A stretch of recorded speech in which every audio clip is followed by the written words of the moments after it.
Hey everyone, for today's video we will be checking out Batman Return of the Joker for the NES, released back on December 20th, 1991. First things first, let's go ahead and remove it from my clear box protector. Here's the front of the box. Pretty vibrant, pretty cool. It's very iconic. Packaging design is probably one of the cooler ones back in the NES days. As you can see here, it's pretty minty in box condition, no damages or creases or sun fading. Pretty immaculate. All the flaps and sides are also minty. Here's the bottom side. I'm going to show you a tip on how to open your box flaps without creasing the center that you may have noticed from different game boxes over time. I use an X-Acto knife or a thin blade and I kind of wiggle it on each side. What happens is, because of the thin blade, it prevents the creasing of the center right here. Try it out next time you open any brand new box. Now, let's take a look at what it all comes with.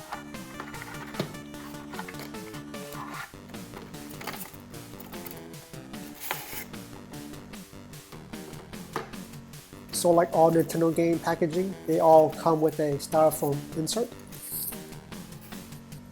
And then of course, the instruction manual. So here's the front of the manual, pretty crispy. And here's the back side.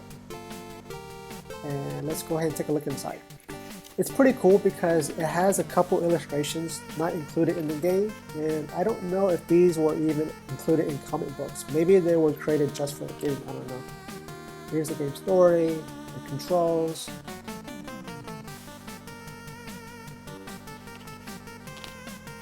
And here are the game's power-ups: crossbow, batarang, sonic neutralizer, and shield star, and the energy capsules.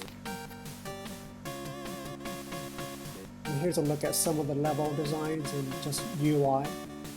Oh, this snow level is pretty cheap, but we will get to that later.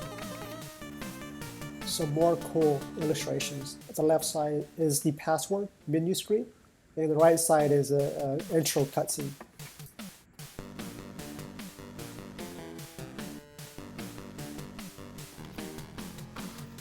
Next up is a registration card, but quick note, this was not originally packaged with this game. I had an extra copy and it was included with the original Batman, the video game.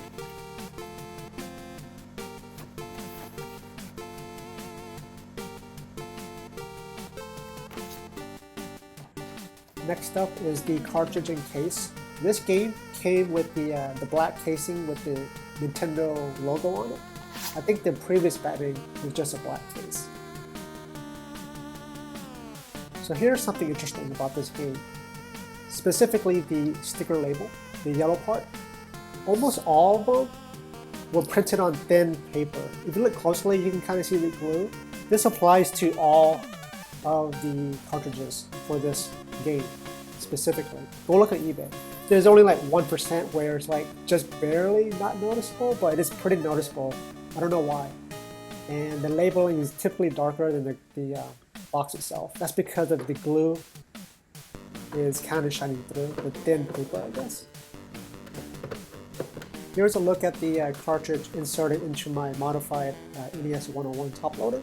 It has NES RGB with the Super Nintendo multi-out port on the back side. And here it is turned on. Probably tell the little blue LED I had custom modded. And this is my wireless Bluetooth dog bone controller with the 8-bit do-it-yourself mod kit. I did a video on this last time, so check it out if you haven't seen it already. Let's do a playthrough. Hey everyone, I'm pretty excited today because this is my first time I will be doing a complete playthrough of a game on my channel. And for today's playthrough, it will be Batman Return of the Joker for the original Nintendo. Just to preface, this game has a ton of cheap AI shots and placements, nearly impossible to dodge, but I will do my best to show you along the way what to do and how to counter the enemy's placements. Alright, it's time for Bruce Wayne to put on his bat suit and bat gear and head out to Gotham.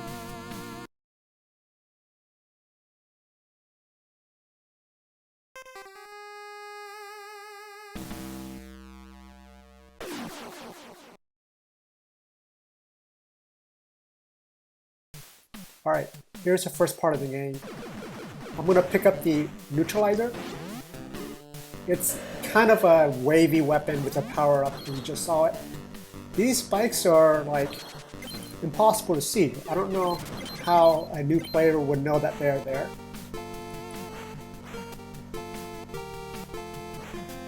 Now watch out for this part.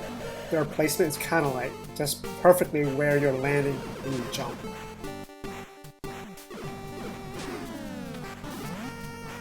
You can forget him. Here's the crush, or the crossbow. These little gargoyle statues, you have to wait a little bit when you first get close because their head will light up with electricity. You want to shoot them before they shoot you back.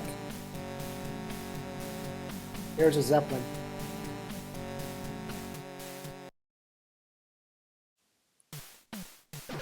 So here's the second phase for stage 1. It's kind of tricky when you first play the game because it's auto-scrolling and it's kind of unforgiving. These little napalm that drop, they kind of will get in your way when you're jumping, so just be cautious when you jump. A little cheat you can kind of do for this level is just let the level push you as you see it here. It's so much easier. Just let the game guide you.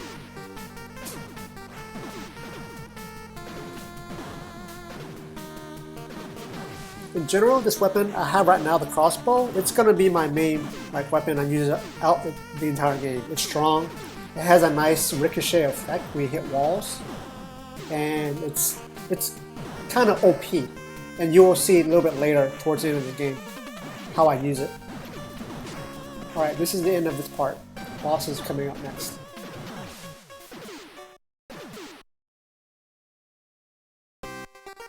So here's the first boss. It's done in a one-on-one versus style. So his pattern is pretty easy. Just shoot really, really closely. And when he aims at you, slide. That's it. Just repeat. Rinse and repeat.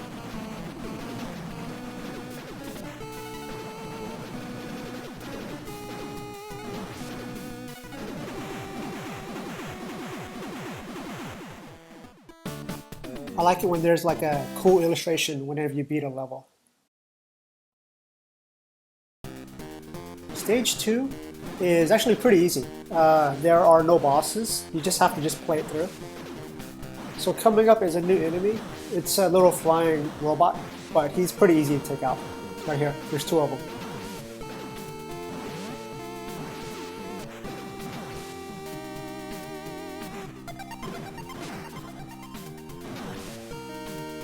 It's funny because this level is a factory for workers, but it seems they have to like jump hoops and stuff just to get to work every day.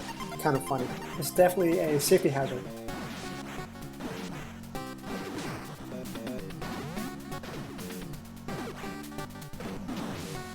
So as you can tell so far, this level is pretty straightforward, nothing challenging yet. These little guys right here, you want to shoot them from a distance because if you get too close, they will jump at you. But they are also typically one-shots as well. That's it for this segment. So the final segment has Batman flying on his jetpack in a shoot-'em-up style level. It's pretty awesome the way they did this. The background parallaxing and all that, it's pretty cool. It's really nicely done.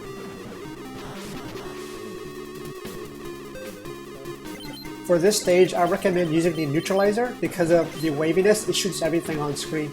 So like the top, middle, and the bottom enemies will generally get hit by your wavy little bullets.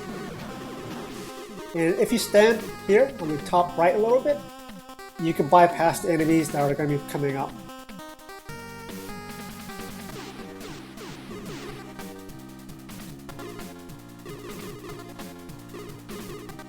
And that's it for stage 2. Pretty quick, no bosses.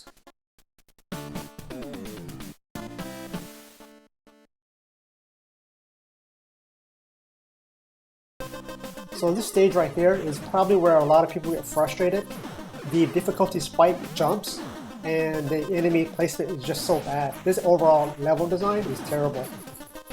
These little green witches that throw torpedoes at you, they will throw a projectile at you before the screen even loads. So you just have to really be careful where you walk.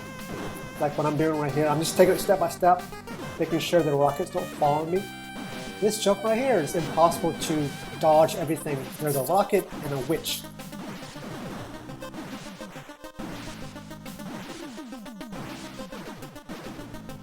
Be careful here because here's another witch.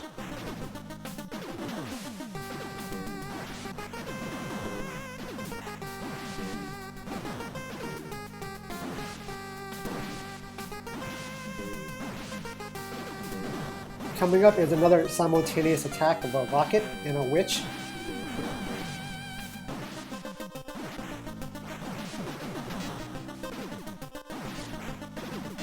Yeah, that was another cheap shot.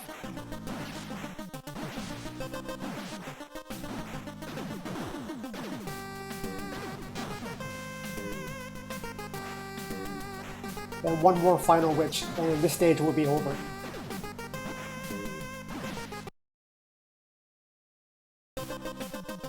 This underground cavern, it's not too bad. It's just a matter of where you're standing for the most part. Like this falling rock, just be careful.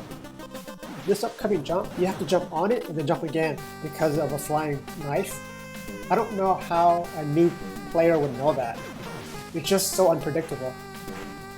Coming up is a guy throwing like barrels that explode on impact. Just be careful where you stand.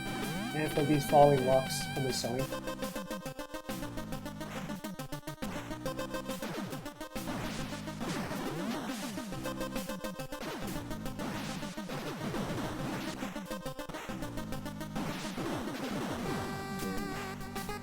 So before you jump over that pit to the right, there will be a guy on the other side throwing a knife at you. Take him out.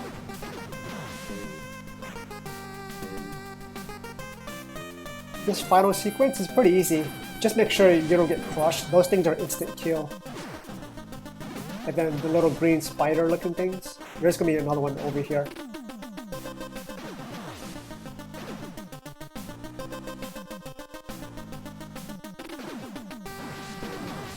For this little ledge, just walk off, don't jump.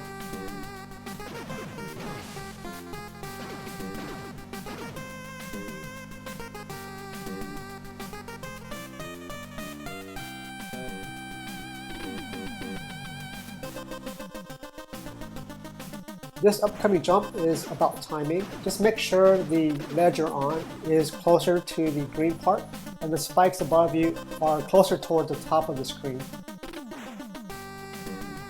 Time for the boss.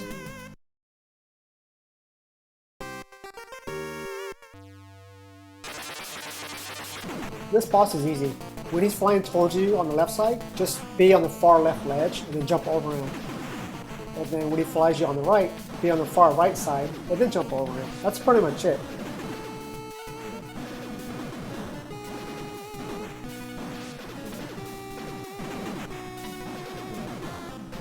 Another tip for fighting this boss is if you come with the crossbow weapon like I do, every time you shoot, the bullets ricochet off the walls and stuff, which will add extra hits.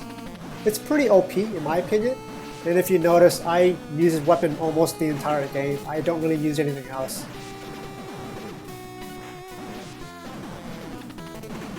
This boss fight is kind of slow, but just keep up your pattern here, and you will have him in no time.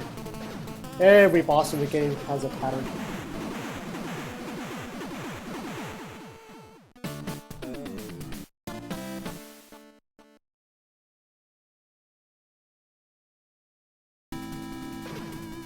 For the first part of stage 4, you will be riding along a train. It's auto-scrolling. Nothing too difficult here. You just have to make sure you don't fall between the trains, which is instant death. There will be a new enemy coming up. I think in like maybe another tractor or so. It's kind of a reptile creature. I don't know why a reptile creature would live on a train, but whatever. Right here, you'll see them pop up. You want to take them out as soon as possible because they will shoot lasers at you.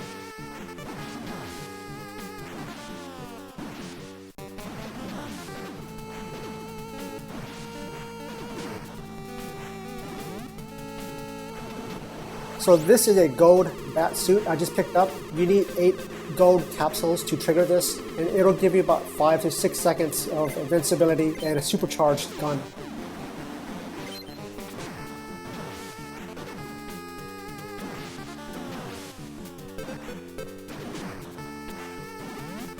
Alright, so your train ride is over.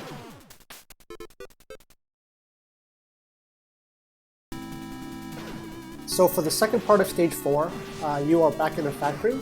It is a little bit different this time, which I will get into in a few minutes, but just make your way along. There's a guy here throwing explosive barrels. Just make sure it doesn't land on your head.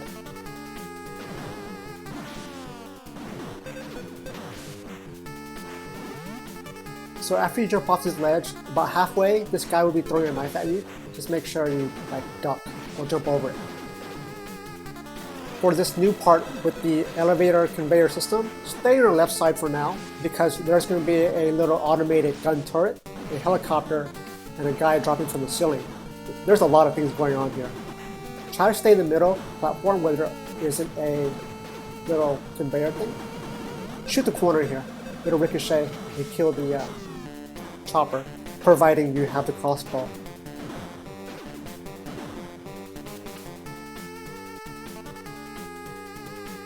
Alright, you're not done yet, Junior. You have another guy dropping from the ceiling on the left side this time. Watch out for these double gun turrets. They are kind of easy to dodge if you stay under one of them as a shoot, because they can only shoot to your sides.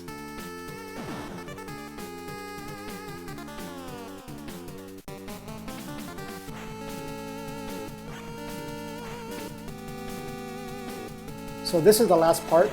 It's kind of the same thing, except this time the gun turrets go up and down, left and right. And then the guy is going to appear on your left side. Notice the conveyor thing at the bottom is longer now, so your left side is the only time you can stay stagnant. Yeah, try to stay underneath this one, like that. I know it's a little bit harder when there's 2 of them on screen, but in general, try to stay under one of them. This is the end. Next up is the boss.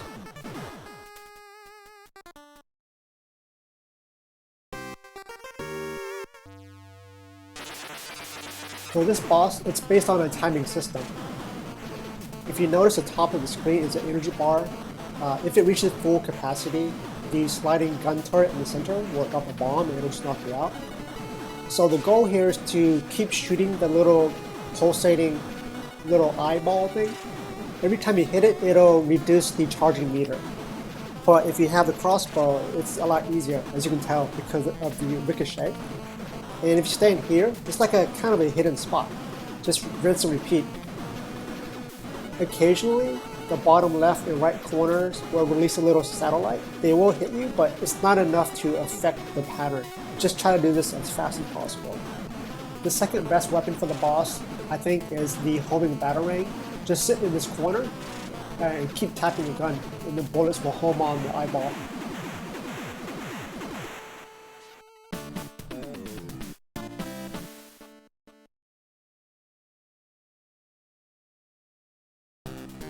Welcome to stage 5, an underground sewer. So this level can give people a lot of trouble too, mostly because of the enemy placements kind of randomly jump out in front of you like just now. And the little bombs that are coming from the little water current up top. Because of the stagger, when you hit, you're frozen for about a second or two, which will give you, unfortunately, time to not be able to move and fall off the cliff, like I almost did right there. But overall, just take your time this level. Go slowly, try to remember enemy placements, and that's pretty much it. Try not to shoot the crates there because it helps you from following the current. It's a little bit easier. Yeah, this level is pretty straightforward once you get to know the enemy placements. But then we have one more jump, and that'll be it for this level.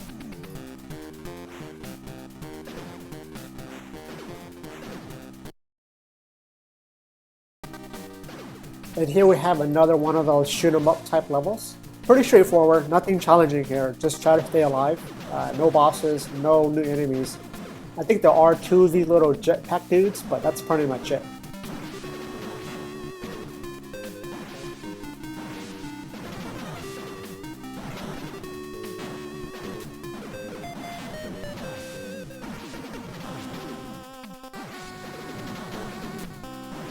even though there are no bosses for this level, I think it would have been cool if Sunsoft did have some type of like big boss in this level, like most shoot 'em up type games. And we are done with this level.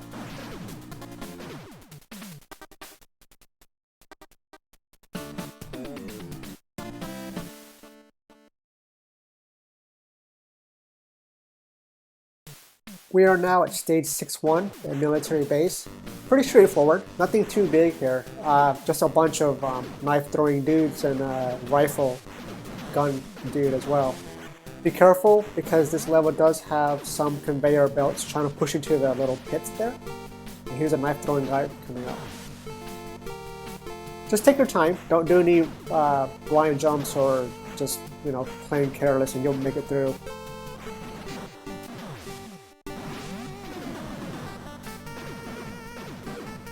And that's it for this first segment, but there is one more segment following this one. These laser beams are impossible to dodge. I just run through it as fast as I can. Really, really bad design. And these little falling bricks, you have like a split second before you need to jump off. Similar to Mega Man or Castlevania games. And that's it for stage 6-1.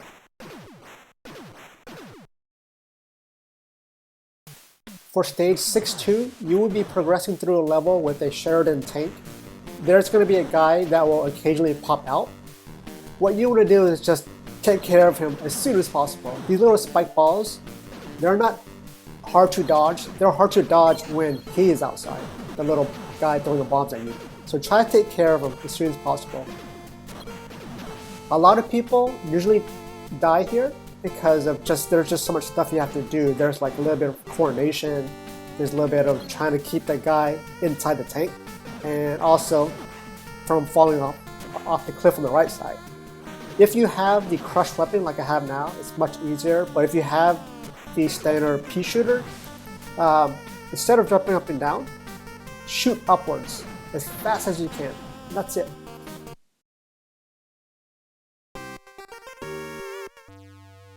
So here's the boss for this level, Joker himself. This will be your first time fighting him. In general, he's not too bad. What is bad is his bubbles hurt you like a ton, which is kind of weird because I can't imagine Batman getting hurt by little Mr. Bubbles here. But the Joker does have a weakness, the little slide. The slide actually does quite a bit of damage. I want to say more than your regular weapon, even the crush weapon. It's just you don't have much opportunity to do it. In general, Joker will always fly left or right. He never flies right and it stays there. He always goes back and forth. And he will occasionally sit in the center like that, which will give you a couple of seconds to run in and just, you know, pound him. This level, or I'm sorry, this boss, it's all about endurance, regardless what weapon you have. I have the crush weapon, but if you have the pea shooter, it takes even longer, but this is the pattern. Let's repeat. That's it. Pretty easy.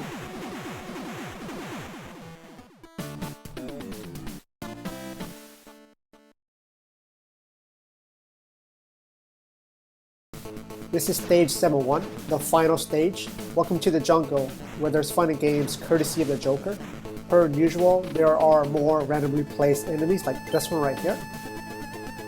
And then there's going to be another group of satellites coming up right here. A lot of the enemy placements are just so bad. I don't know how they expect you to know that. Here, just walk off the cliff, don't jump. And then there's going to be a guy at the top hanging off the cliff. You should take him down. Use satellites again. And that's it for this first segment. This final segment is an underground cavern with techie stuff. You have killer bubbles and some nearly impossible to dodge laser beams coming up like that.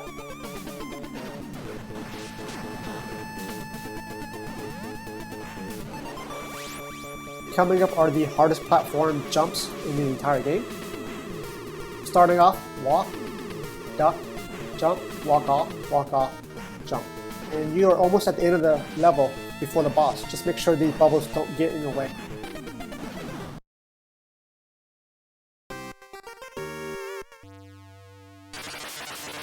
Alright, this is literally the easiest boss of the entire game. As I mentioned before, you want to have your crush weapon or the little crossbow weapon and literally shoot the corner. The ricochet will destroy him. Just look at the energy right there in the bottom right corner. It's crazy.